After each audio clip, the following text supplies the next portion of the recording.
নমস্তে সকলকে। আজকে আবার নতুন ভিডিও নিয়ে আসলাম। আজকের টপিক হলো শ্রীকৃষ্ণ ও শ্রীমদ্ ভগবদ্ গীতা। আসলে আমাদের মধ্যে অনেকেই ধর্মের প্রচার প্রসার করতে চায়, অনেকে আবার ধর্ম নিয়ে ব্যবসা করতে চায়। আর ধর্ম প্রচার প্রসার কিংবা ব্যবসার জন্য সবাই মোটামুটি শ্রীমদ্ ভগবদ্ গীতাটাই বেশি ব্যবহার করে।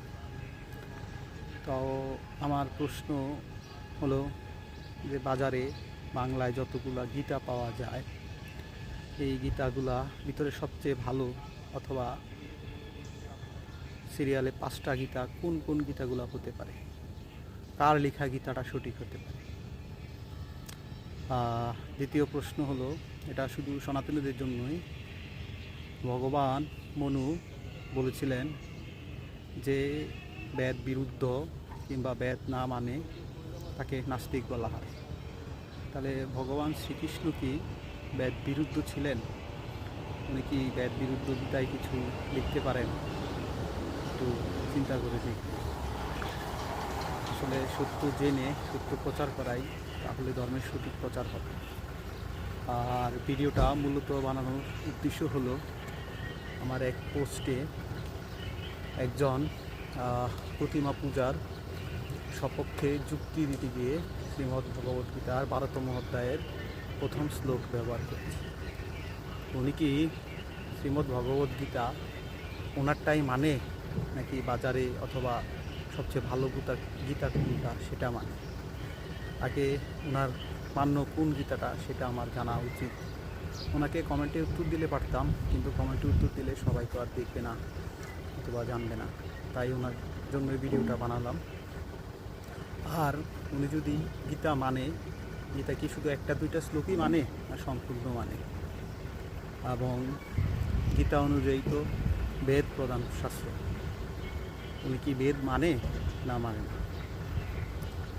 নাকি শুধু উনিও ধর্ম ব্যবসা করার জন্য গীতার শ্লোক ব্যবহার করতেছে, যেটা ব্যবসা করতে সুবিধা হয়, যেটা নিজের বিপক্ষে চলে যায়, ব্যবসায় লস হয়ে যাবে, ফলোয়ার কমে যাবে, মানুষ পছন্দ করবে না, সেই গীতার শ্লোকগুলো উনি মানুষের কাছে শেয়ার করে না, কিন্তু মানুষকে বলে না। এটা ওনার কাছে প্রশ্ন রয়ে গেল। আর যারা এটাকে ধর্ম হিসাবে, গ্রন্থ হিসেবে না দেখে ব্যবসার পণ্য হিসাবে দেখছেন, তাদের কাছেও একই রয়ে গেল। আর হলো, বলতে তো চাই অনেক কিছু। আমি বৈষ্ণব সাধুদের মতন মাখন দিয়া তেল মাইরা হয়তো ভিডিও করতে পারি না। এই জন্য আমার ভিডিও হয়তো অনেকের ভালো লাগবে না, আর অনেকেই এই জন্য হয়তো আমাকে অপছন্দ করবে। তবে আমি সচরাচর সত্যটা এবং শাস্ত্রে যা আছে তাই প্রকাশ করতে চেষ্টা করি। তো আমার এই খারাপ জিনিসগুলা যদি বাদ দিয়ে আমার এই ভালো জিনিসগুলা মানেন, অথবা আমার এই ভালো জিনিসগুলোর ভিতরে কোনো সমস্যা থাকলে আপনারা বিস্তারিত কমেন্টে আমাকে জানাতে। নমস্তে সকলকে। আর সনাতন ধর্মে বেদ শিক্ষা দেয় যে ভুল এবং মিথ্যা ত্যাগ করে সবসময় সত্য ও ন্যায়ের পথে চলা। আমার পূর্বপুরুষ কিংবা 14 পুরুষ যদি ভুলের পথে থেকে থাকে, আমার 14 পুরুষ ভুল পথে ছিল, সেই জন্য আমাকে ভুল মানতে হবে, সেটা সনাতন ধর্মের বেদ শিক্ষা দেয় না। আমি জানার পর থেকে আমার ভুলটাকে ত্যাগ করে দিয়ে সত্য এবং ন্যায়ের পথে চলা উচিত। এটাই প্রকৃত সনাতন ধর্মের শিক্ষা। ওম নমস্তে।